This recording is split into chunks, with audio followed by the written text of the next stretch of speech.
မြန်မာနိုင်ငံရဲ့နုပညာလောကမှာဆရာဝန်ခွင့်ရထားပြီးနုပညာနယ်ပယ်မှာပါထိပ်တန်းရောက်နေတဲ့ထူးချွန်သူတွေရှိပါတယ်။စစ်သူဝေပိုင်ပြောသူနဲ့ပိုးမမီသားသုံးဦးတို့ရဲ့ငယ်ဘဝနေဆရာဝန်အရီယာမတဆင့်မင်းသမီးဖြစ်လာပုံလေးတွေကိုရေးသားဖော်ပြပေးလိုက်ပါတယ်။စစ်သူဝေထရီဆာလို့ချစ်စနိုးခေါ်ကြတဲ့စစ်သူဝေကတော့ဒီ၃ယောက်မှာစီနီယာကြဆုံးပါပဲ။သူမကို1984ခုနှစ်ဩဂတ်စ်လမှာရန်ကုန်မြို့မှာမွေးဖွားခဲ့ပါတယ်။ဖခင်ဖြစ်သူဦးစောဝင်းဟာဂီတမှုတူဖြစ်ပြီးဂီတသူရငငယ်ကလေးကပါလာခဲ့တာပါအထက်တန်းပညာရေးကိုမင်္ဂလာတောင်ကျောင်းအထက်တန်းကျောင်းသုံးမှာတက်ရောက်ခဲ့ပြီးတော့တက္ကသိုလ်ဝင်တန်းအောင်မြင်ပြီးတဲ့အခါမှာတော့စေတက္ကသိုလ်နှင့်ရန်ကုန်ကိုတက်ရောက်ခွင့်ရရှိခဲ့ပါတယ်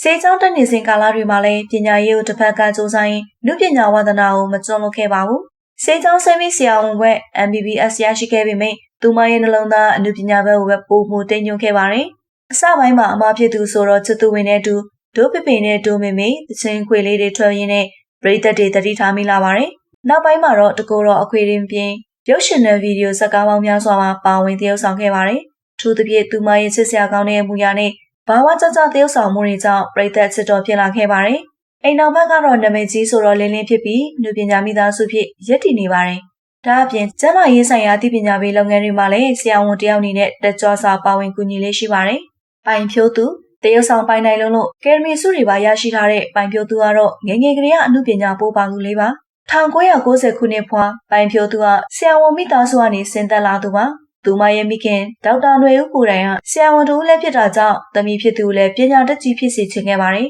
TTC ကျောင်းကနေ2006ခုနှစ်မှာ10တန်းအောင်မြင်ခဲ့ပြီးစေတက္ကသိုလ်ကျရန်ကုန်မှာတက်ရောက်ခဲ့ပါတယ်စေကျောင်းသူဘဝမှာစာအုပ်စူးစမ်းခဲ့သလိုကျောင်းကပွဲတွေလှုပ်ရှားမှုတွေမှာလည်းထင်ရှားတဲ့ကျောင်းသူတူဖြစ်ခဲ့ပါတယ်ပိုင်ဖြိုးသူရဲ့ထူးခြားချက်က1999ခုနှစ်လောက်ကကလေးဘဝကလေးကတရုတ်ဆောင်ဆောက်လုပ်ခဲ့တာပါ။ဒါပေမဲ့ပညာရေးကိုဦးစားပေးတဲ့အနေနဲ့ဆရာဝန်ဘွဲ့ရတဲ့အထိလှုပ်ဆောင်ခဲ့ပါတယ်။ဆရာဝန်ဖြစ်ပြီးမှအနုပညာလောကထဲကိုအရှိန်ဟုန်နဲ့ပြောင်းဝင်လာခဲ့တာပါ။မိရုပ်ရှင်ကားကြီးမှာမိဖြစ်သူမရဲ့တရုတ်ဆောင်ချက်တွေကပရိသတ်ကိုမင်သက်စေခဲ့သလိုတရဲမဘလူးမနဲ့ဗိမ့်မပြိုဇက်ကားနဲ့အကယ်ဒမီမျိုးသမီးစပုတ်ဆိုရရှိခဲ့ပါတယ်။ခေမုံဖြစ်သူဒရိုက်တာနာကြီးနဲ့အတူအနုပညာလမ်းကြောင်းပေါ်မှာအောင်မြင်စွာရှောက်လန်းနေသူတူဦးလည်းဖြစ်ပါတယ်။ပိုးမမီသားမျိုးစစ်သက်တွေထက်မှလာပါပြီးချက်တည်းရှိတဲ့မင်းသမီးလေးဖြစ်လူသိများတဲ့ပိုးမမီသားကလည်းဆရာဝန်တူဦးပါပဲ။1998ခုနှစ်မေလ1ရက်နေ့ဖွားဖြစ်ပြီးရန်ကုန်သူလေးဖြစ်ပါတယ်။ငယ်စဉ်ကအမက3ဗဟန်းအဲဒီနောက်အထာကနေဗဟန်းမှာပညာသင်ကြားခဲ့ပါတယ်။ငငယ်ကလေးကမိဘစကားနားထောင်တဲ့သမီးလိမ္မာလေးဖြစ်ပြီး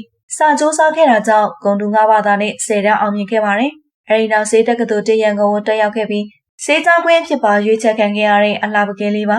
စေကျောင်းတက်နေရင်2018လောက်မှာဆက်ဆိုင်ခက်လိုင်ရဲ့တင်္ကာရယတတချင်း MTV လေးနဲ့ပရိသတ်တွေစပြီးတတိထားမိလာပါတယ်မျက်နှာလေးကမြန်မာဆန်ဆန်နဲ့စသည်ရှိတာကြောင့်ဂျော်ညာရီမဂ္ဂဇင်းတွေမှာနေရာရလာခဲ့ပါတယ်ကိုဗစ်ကာလတုန်းကလည်းဆရာဝန်တယောက်အနေနဲ့တယ်လီကျမ်းမာရေးဆောင်ရှောက်မှုတွေမှာပါဝင်ကူညီခဲ့ပါသေးတယ်ဘရောက်ကကြိုရုပ်ရှင်ကားကြီးကသူမရဲ့ပွဲဥထွက်ဆက်ကဖြစ်ပြီးပရိသတ်အားပေးမှုအခိုင်အမာရရှိထားတဲ့မင်းသမီးလေးဖြစ်လာခဲ့ပါတယ်ဒီသုံးစလုံးဟာပညာရေးမှာလည်းဒေါက်တာဘွဲ့ရတဲ့အထိထူးချွန်ကြသလိုဝါသနာပါရာနုပညာလောကမှာလည်းကိုယ်ပိုင်ရည်ချင်းတွေနဲ့အောင်မြင်မှုတွေရယူထားနိုင်တဲ့မြန်မာမျိုးသမီးထူးချွန်သူတွေပဲဖြစ်ကြပါတယ်။